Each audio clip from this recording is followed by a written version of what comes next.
მოგესალმებით მეგობრებო, ერთი ვიდეო გადავწყვიტა და შემოგთავაზოთ სანაცნობო წრის თემაზე. ბევრი ვიდეო მაქვს, ეს თემა ძალიან მაინტერესებს, ძალიან აქტუალური მგონია და ვიფიქრე რომ ამ ვიდეოს დავარქვა, როგორ წრეშიც ტრიალებ, ისეთი გახდები ნელ-ნელა. მე მაქვს რწმენა, ის ადამიანები, რომლების წრეშიც თქვენ ხართ, ხანგრძლივი დროის განმავლობაში ძალიან მნიშვნელოვან ზეგავლენას ახდენენ თქვენზე, თქვენ პიროვნებაზე, თქვენ აზრებზე, თქვენ შეხედულებებზე, მოქმედებებზე აქედან გამომდინარე, მენტალიტეტზე და ასე შემდეგ.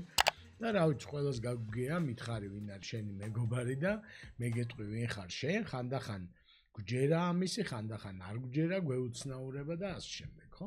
მაგრამ მე ძირითადად საქმიან კონტექსტს მინდა რომ დაუკავშირო, იმიტომ რომ ეს ჩვენი არხი მაინც უფრო პროფესიული მიმართულების არის და აი პროფესიული მიმართულებით მინდა რომ გავიაზროთ ეს საკითხი. თუ ამას მივიღებთ ფაქტად რომ ნელ-ნელა ვემსგავსებით ჩვენ გარემოცვას, ხო? ეს შეიძლება ნიშნავდეს ორ რამეს და ეს ორი რამე უნდა გავითვალისწინოთ. ერთი ის არის რომ ის ხალხი, ვისაც ჩვენ უკვე შეჩვეული ხარ, ყველაზე მეტად ჩვენი მეგობრები, ახლობლები, პროფესიული სანაცნობო და ასე შემდეგ, შეიძლება არ იყოს ყველაზე კარგი ხალხი, რომ წინ გიბიძგონ. ანუ განვითარებისკენ და უკეთესი, უფრო მაღალი მწვერვალებისკენ გიბიძგონ, ხო? რატო შეიძლება ესე ვიფიქროთ? იმიტომ რომ ეს ხალხი რაღაცნაირად უკვე შეგუებულია, ასე ვთქვათ, შენ რეალობას, შეგუებულია, რასაც წარმოადგენ, როგორიც ხარ და შეიძლება მიღებული ყავდეთ, ხო? ესეთი გამოთქმა შემხვდა, რომ მე თუ მიგიღებ როგორიც ხარ, მაშინ დავთანხმდები, რომ ისეთი დარჩე და მე თუ შენში დავინახავ იმას, რაც შეიძლება გამოხვიდე, შეიძლება დაგეხმარო განვითარებაში, ხო? ანუ ვისაც მიღებული ყავხართ ისეთი როგორიც ხართ, შეიძლება არ იყვნენ ყველაზე კარგი მოტივატორები განვითარების, ხო? ეხლა თუ ჩათვლით, რომ უკვე ისეთ ადგილას ხართ, რომ მეტი განვითარება აღარ გინდათ, მაგრამ მაგის ჩათვლა მოკლედ შეცდომა იქნება ალბათ ნებისმიერ ასაკში და ამიტომ მოკლედ ერთი დასკვნა იმ ამბიდან, რომ თქვენი გარემოცვას დიდი გავლენა აქვს თქვენ განვითარებაზე, ერთი დასკვნა არის, რომ მოკლედ შეიძლება შევხედოთ ჩვენ არსებულ გარემოცვას, შეიძლება ვიფიქროთ, რომ ეს არ არის ის ხალხი, ვინც მე მაქსიმალურად გამოწვევების წინაშე დამაყენებს და გამზრდის, ასე ვთქვათ, ხო? ეს არის ერთი.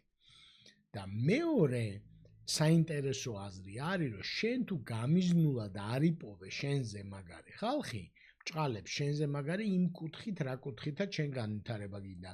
ინგლისური თუ გინდა უკეთ იცოდე, შენზე მაგარი მოინგლისურეები. თუ გინდა რომ მეტი ფული გქონდეს, შენზე ფულიანი ხალხი. თუ გინდა რომ ბიზნეს ფლობელი იყო, ბიზნეს ფლობელი ხალხი. თუ გინდა რომ დიპლომები და აკადემიური ხარისხები გქონდეს, შენზე მაღალი აკადემიური ხარისხების მქონე ხალხი. მოკლედ, შენ თუ გამიზნულად არ იპოვე იმ ხალხს, ლოგიკურია რომ სხვები გიპოვნიან შენ უფრო დაბალი განვითარების დონეზე მყოფი ხალხი, ვისაც უნდათ შენ დონეზე ამოსვლა. ანუ მე რომ გავხსნა, ასე ვთქვათ, და სპეციალური ძალისხმევა არ დავხარჯო, წესით ჩემკენ მომაგნიტდება არა ჩემზე მაგარი ხალხი, არამედ ჩემზე ვინც გასწორდება და ვისაც უნდა ჩემ დონეზე ამოსვლა. რაც მათთვის იქნება ძალიან კარგი და ჩემთვის შეიძლება იყოს ძალიან ცუდი, იმიტომ რომ მე ჩემზე ნაკლებად კარგი ხალხი, ვისაც ჩემგან უნდა სწავლა, შეიძლება ვერ შემმატოს ვერაფერი და ეს არის ძალიან მნიშვნელოვანი დასკვნა. ამიტომ ვამბობთ, რომ ჩვენ უნდა ვიყოთ გამიზნული, intentional უნდა ვიყოთ აი ამ networking-ის საკითხში. იმას კი არ ვამბობ, რომ თქვენი ძველი მეგობრები დაივიწყოთ და ასე შემდეგ, მაგრამ საქმიან წრეს რაც შეეხება, თუ გინდა განვითარება, მოგიწევს რომ იზრუნო შენს საქმიან წრეზე და ყველაზე საქმიანი თუ ხარ და ყველაზე წარმატებული შენ წრეში, დიდი შანსია რომ სიზარმაცე ყველას გვახასიათებს და სიზარმაცემ დაგერწმუნოს, რომ ისედაც ძალიან კარგი ხარ, შენი სოფლიდან ყველაზე მეტი შენ მიაღწიე და დაანებე ეხა თავი. ესეთ მაგალითები მინახავს, თქვენს გინახავთ და ამიტომ მე ვფიქრობ, რომ ის ხალხი, ვინ ჩვენში აღვიძებს, ასე ვთქვათ, მეტის მიღწევის სურვილს, მოკლედ ძალიან მნიშვნელოვანია, ხო? სანამ გავაგრძელებთ, მადლობა მინდა გადაუხადო ამ ვიდეოს სპონსორებს. ჩვენი ყველა ვიდეოს სპონსორი ხართ თქვენ ჩვენი ტრენინგების დამკვეთები და მონაწილეები და ამისთვის უდიდესი მადლობა გეკუთვნით. ის რესურსი, რომელსაც თქვენ გვიხდით ტრენინგებში, კორპორატიულ თუ ღია ჯგუფებში, გვაძლევს საშუალებას, რომ ხარისხიანი, უფასო ვიდეო და სხვა მასალა შევქმნათ და მოგიწოდებთ ყველას, რომ გახდეთ ჩვენი დამკვეთები, ტრენინგების დამკვეთები და ინფორმაცია ჩვენი ტრენინგების შესახებ არის Flowmaster G-ზე, ვასწავლით მენეჯმენტს, ლიდერობას, ხელოვნური ინტელექტის გამოყენებას, კომუნიკაციას, პროექტების მართვას და მოკლედ ბევრ ძალიან საინტერესო რამეს და ჩვენ საიტზე ნახავთ ინფორმაციას ჩვენ შესახებ. დაუბრუნდეთ ახლა ჩვენი წრის საკითხს და პირველ რიგში კარგად უნდა დავფიქრდეთ ყველანი, რას გინდა რომ მიაღწიოთ ცხოვრებაში და ის ცნობილი ზღაპარი რო არის ელისი საოცრებად სამყაროში. მე ესე იგი რუსულიდან ნათარგმნი ალისა მეგონა რომ ამ გოგოს ერქვა და თურმე ელისი ქვია. დიდობაში გავიგე როცა ინგლისურიდან ინგლისურ სახელს წავაწყდი. მოკლედ ელისი საოცრებათა სამყაროში ერთ-ერთ მომენტში ამ საოცრებათა სამყაროში მიადგება გზის გასაყარ, სადაც არის კატა, ცნობილი კატა და ამ კატას ეკითხება რომ საით წავიდეო, აქეთ წავიდე თუ იქით წავიდეო და კატა ეკითხება რომ სად გინდა რომ მიხვიდეო ელისო და ეს ეტყვის რომ პრინციპში არ ვიცი სად მინდა რომ მივიდეო და კატა ეტყვის რომ მაშინ საითაც გინდა იქით წადიო, ხო? ეს ძალიან ბრძნული ამბავია, იმიტომ რომ შენ თუ საბოლოო წერტილი არ იცი შენი პროფესიული განვითარების, როგორ მიხვდები ამ ვიდეოს უყურო თუ სხვა ვიდეოს, ამ არხს ეს არხი გამოიწორო თუ სხვა არხი, ჩვენ ტრენინგზე მოხვიდე თუ სხვა ტრენინგზე, ხო? მოკლედ ძალიან მნიშვნელოვანი პირველი ნაბიჯი არის, კარგად დაფიქრდე, რას გინდა რომ მიაღწიო ცხოვრებაში.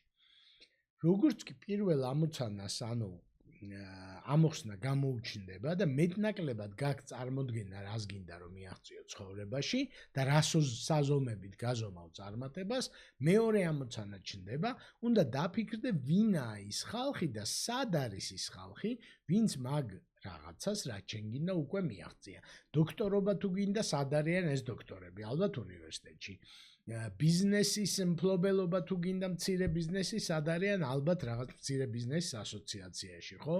თუ გინდა რომ ტრენინგები ჩაატარო, სად არის ეს ხალხი? ალბათ ტრენინგ ცენტრებში და ასე შემდეგ, ხო? ეს არის მეორე ნაბიჯი, რომ ხალხი გვჭირდება, ხო? წინაკაცი უკანასი ხიდიაო, ნათქვამი, ანუ ჩვენ ხანდახან გვეფიქრება, რომ ჩვენით უნდა მივაღწიოს რაღაცას და ეგრე არ არის. ჩვენ გვჭირდება ადამიანები, რა ვიცი, თუ წვალება გვინდა, ალბათ მარტო უნდა ვიწვალოთ, გამოთქმაც არის, რომ თუ გინდაო, რომ სწრაფადია, რომ მარტო წადიო და თუ გინდა, რომ შორს წახვიდეო, ხალხთან ერთად იარეო, ხო? და შორს წახვიდე არის ჩვენი მიზნების მიღწევა, რა თქმა უნდა, ხო? თუ მივაგენით ეს ხალხი სად არის, მერე უნდა დავფიქრდეთ, მე როგორ შეიძლება გავხდე მაგ ხალხის წრის ნაწილი. ასოციაციაში არიან თუ უნივერსიტეტში თუ ტრენინგებს ატარებენ თუ რაღაცა კლუბის წევრები არიან, წიგნის მოყვარულების და ასე შემდეგ, მე როგორ გავხდე მაგ წრის ნაწილი, ხო? ჩვენ არ ვამბობთ, რომ ადვილი იქნება ამ ხალხთან ინტეგრაცია, იმიტომ რომ ყველა სოციუმს, ყველა წრეს რაღაცა თავის კრიტერიუმები გაქვს და იმიტომ გინდა მაგ წრეში, რომ ჯერ იქ არ ახარ, ასე ვთქვათ, ანუ ჯერ არ ხარ შესაბამისი და შესაფერისი ამ წრის, ხო? ამიტომ რაღაც ძალისხმევა დაგეხარჯება, მაგრამ ჩვენ დარწმუნებული ვართ, რომ კონცენტრირებული ძალისხმევა შედეგი აუცილებლად მოყვება, ხო? და თუ არ ცდი და მონდომებული თუ არ იქნები, წარმატებას ვერ მიაღწევ. ანუ აუცილებელი პირობაა ამ ხალხთან ინტეგრაცია, ჩემი აზრით, წარმატების მიღწევის. და ბოლოს, ესე იგი, ვთქვათ, რა გავაკეთოთ პრაქტიკულად. ნუ პირველ რიგში ეს ვიდეო მოიწონეთ, თემა თუ მოგწონთ და ჩვენი არხი გამოიწერეთ, ჩვენც და YouTube-იც, ამითი ვხვდებით, როგორი ვიდეოები შემოგთავაზოთ მომავალში. ეს არის მოკლედ რაც გვინდა რომ გააკეთოთ პირველ რიგში. ეხლა სანაცნობო წრის თვალსაზრისით. პირველი, მიმოიხედე და დააკვირდი შენ გარემოცვას. რა სწავლობ ეხლანდელი შენი გარემოცვისგან? გინდა თუ არა მათნაირი რო იყო, რა აკლია, როგორი ხალხი აკლია შენ გარემოცვას, ხო, იმისთვის რომ გაგავითაროს, ხო? პირველი. მეორე არის იქნებ მიაგნო იმ ადამიანებს, როგორც თქვით, რომლებიც უკვე ისეთები არიან, როგორც შენ გინდა. მარტივია რომ თქვა, რომ მე მინდა რომ ვარჯიში დავიწყო და დისციპლინა გამოვიმუშაო, მაგრამ იქნებ მიაგნო იმ ადამიანებს, ვინც დაიწყო უკვე ვარჯიში და დისციპლინას გამოიმუშავა, შეიძლება გაგიადვილდეს, ხო? ან გახდომა თუ გინდა გამختار ხალხს, ვინც უკვე გახდა იმათ უნდა მიაგნო. ბიზნეს დაფუძნება გინდა და კომპანიიდან წამოსვლა იქნებ მაგ ხალხს მიაგნო, ხო? ეს არის ჩვენი საშვი, ასე ვთქვათ, ბედნიერ მომავალში, ხო? და იმასაც მიაქცია ყურადღება, იმათაც, იმ ადამიანებს, ვინც უკან გქარჩავს. ანუ აუცილებლად არის შენ წრეში ხალხი, შეიძლება იყოს და ჩემ წრეში იყო ასეთი ხალხი, ვისთან ურთიერთობას თვითშეფასებას გიზიანებს, იმედს გიკარგავს, რომ შედეგს მიაღწევ და წარმატებას და ასე შემდეგ და დაფიქრდი, რამდენად აუცილებელია ამ ხალხთან ურთიერთობა. იმიტომ რომ ჩვენ ისედაც ძნელია ცხოვრება იმისთვის, რომ ვიღაცები კიდევ უკან გეკარჩებოდნენ. ეს არის რაც მინდოდა მეთქვა ამ ვიდეოში. მადლობა ყურადღებისთვის, წარმატებას გისურვებთ და მალე შევხვდებით შემდეგ ვიდეოში.